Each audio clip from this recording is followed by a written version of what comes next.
Assalamualaikum warahmatullahi wabarakatuh. Perkenalkan, nama saya Gustiawan. Saya dari Prodi Teknik Industri kelas 23B. Nomor NIM saya 1011723032. Di sini saya akan menjelaskan tugas UAS saya, yaitu tentang produktivitas manufaktur. Saya ambil jurnal dengan judul Implementasi Lean Manufacturing untuk mengurangi waste pada proses produksi sirup markisa. Latar belakang yang saya ambil dari jurnal tersebut yaitu perusahaan memiliki banyak cara yang bisa dilakukan dalam melakukan perbaikan, mulai dari perbaikan sistem yang ada di perusahaan, peningkatan kualitas produk, peningkatan kemampuan SDM yang bisa memberikan nilai tambah. Salah satu cara untuk memberikan nilai tambah pada produk yaitu cara meminimalkan dan menghilangkan pemborosan pada proses produksi. Rumusan masalah yang ada pada jurnal tersebut yaitu perusahaan mampu mengidentifikasi jenis waste yang terjadi dalam proses produksi sehingga waste yang terjadi bisa dihilangkan. Tujuannya dari penelitian ini yaitu untuk mengetahui prinsip Lean Manufacturing pada proses produksi sirup markisa. Yang kedua, untuk mengetahui pengurangan pemborosan pada proses produksi sirup markisa. Untuk metode yang digunakan yaitu menggunakan metode VSM atau Value Stream Mapping, adalah metode yang digunakan untuk memvisualisasikan dan menganalisis aliran nilai dalam proses produksi atau jasa.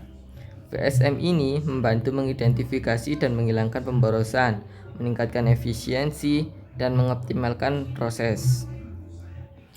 Untuk hasilnya yaitu dari jurnal tersebut yaitu menggunakan metode data kualitatif. Hasil penelitiannya yaitu menunjukkan waste pada proses produksi ini waste defect sebesar 16,49%. Peringkat kedua yaitu waste transportasi sebesar 16,36%, dan peringkat ketiga yaitu waste proses sebesar 14,82%. Setelah dilakukan analisis Fishbone, maka didapatkan usulan perbaikan dari masing-masing waste yang dapat mengurangi waste pada proses produksi dari waktu normal 484 menit untuk sekali proses produksi dapat berkurang sebanyak 69 menit.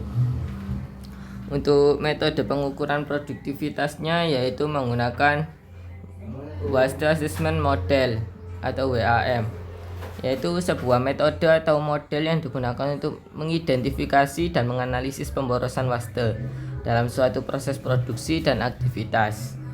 Model waste assessment ini bisa membantu menyederhanakan identifikasi dan eliminasi pemborosan serta menggambarkan hubungan antara jenis-jenis pemborosan. Yang kedua ada VSM, yaitu Value Stream Mapping.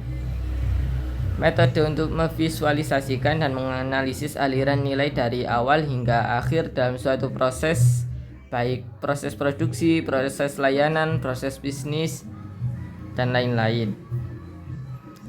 Biasanya VSM ini menggunakan diagram aliran untuk mendokumentasi semua langkah-langkah yang terlibat dalam proses, mulai dari bahan baku atau input hingga produk atau layanan yang diserahkan kepada pelanggan. Yang ketiga yaitu Value Stream Analysis Tools atau VALSAT. Ini biasanya melibatkan identifikasi dan pemetaan langkah-langkah dalam suatu proses untuk meningkatkan efisiensi dan mengurangi pemborosan. Biasanya alat yang digunakan yaitu membuat diagram, menganalisis data, dan mengolah alur kerja. Yang keempat ada Fishbone diagram dan 5W+1H.